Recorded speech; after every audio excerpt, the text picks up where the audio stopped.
Oleme tulnud täna siia Rakvere teatri proovisaali külla, kus käib parajasti tihe ettevalmistus, sest et juba 20. veebruaril esietendub siin samas Lavaka 32. lennu diplomilavastus Kõik on jokk, proua minister. Mina mängin peategelase Rebecca Knoxi abikaasat, Paul Knoxi. Ütleme nii, et minu abielu Rebeccaga ei ole veel otseselt karidele jooksnud, aga parandada on palju. On sul keegi päris inimestest, kelle sa oled võtnud endale veits eeskujuks ka? Ütlen ausalt, et ma olen mõelnud ja otsinud, aga pigem mitte. Ma ei tea, kas Eesti poliitikas on nii dominantseid prouasid, on kindlasti väga-väga kõva ütlemisega, aga me oleme võtnud siin rääkinud Margaret Thatcherist ja siin viimasel ajal on isegi Pam Bondi tulnud ette, nii et sellised päris crazy'd mutid on käinud läbi. Minu tegelane on tegelikult üks väheseid, kes on suhteliselt apoliitiline ja teda huvitab lihtsalt, et jah, et me märkaksime inimesi ja seal see võib-olla natuke nagu annabki kerget moraalset joont sinna toredasse janti sisse. Kuidas sa iseloomustaks neid aastaid, kui sa õppisid nüüd Lavakas? Esimene aasta ma olin natuke šokis, et kas see kõik ei olegi nagu nii raske.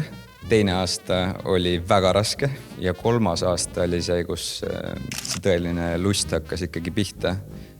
Tahad sa mulle seletada, kuidas need näitlejad kõik oma tekstid siis selgeks õpivad, palun? Selles mõttes, et tegelikult õppimist ei toimu, sest lihtsalt kui sa teed analüüsi läbi piisavale nagu korralikkusega, siis tegelikult see kõik jääb sulle pähe.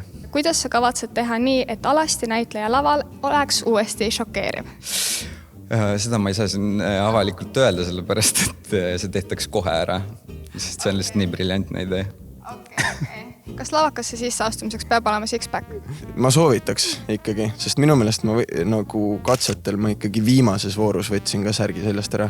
Ja mine sa tea, võib-olla ma sellepärast saingi sisse kokkuvõttes.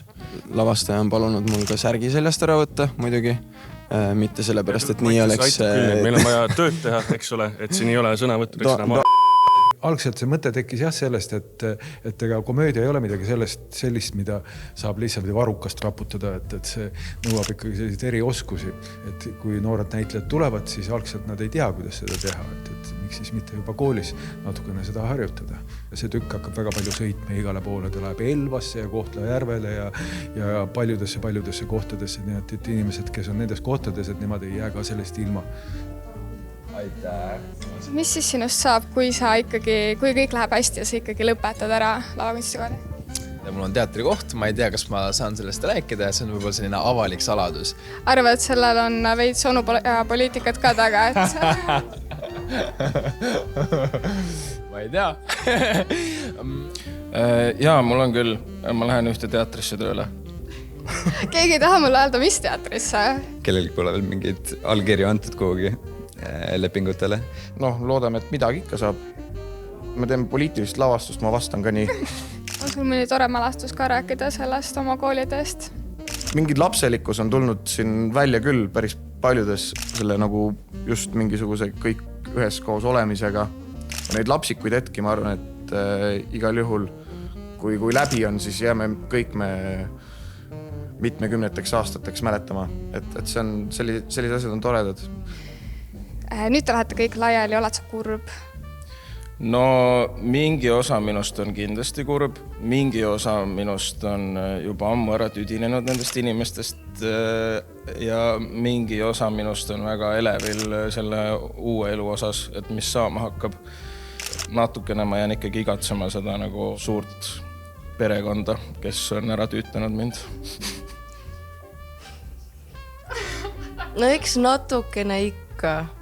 Aga peamiselt vist ikka, kunagi see on nii intensiivne peaaegu, et 4 aastat nüüd kohe olnud, siis tahaks natuke õhku. Kuidas sa iseloomustaks neid 4 aastat? Kõige nagu heas ja halvemas mõttes õudsamad Ameerikamajad.